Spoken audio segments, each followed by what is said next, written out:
Leto je z pohľadu využitia produktov spoločnosti Forever oproti ostatným mesiacom roka naozaj do istej miery takým špeciálnym obdobím.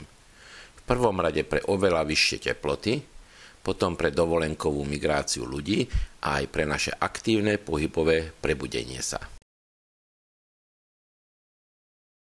Súčasťou dovolenkovej migrácie sú častokrát cieľmi našich dovoleniek aj také destinácie, kde je iná kultúra jedál, respektíve hrozí cudzincový problém s trávením.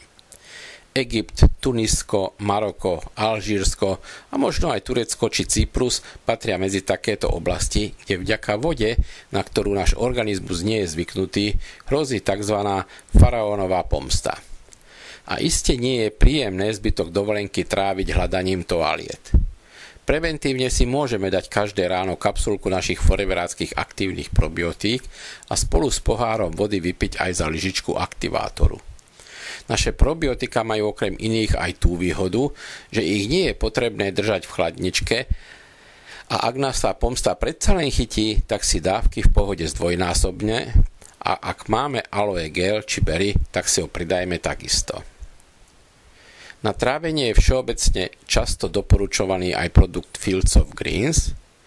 Nezabúdajme, že pri častých hnačkách prichádza k masívnejšiemu odlivu minerálnych látok, ktoré si vieme vhodne doplniť s produktom Naturmin.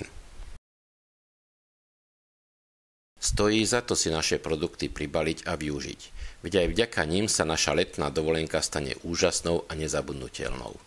Užite si ju aj vy v pohode.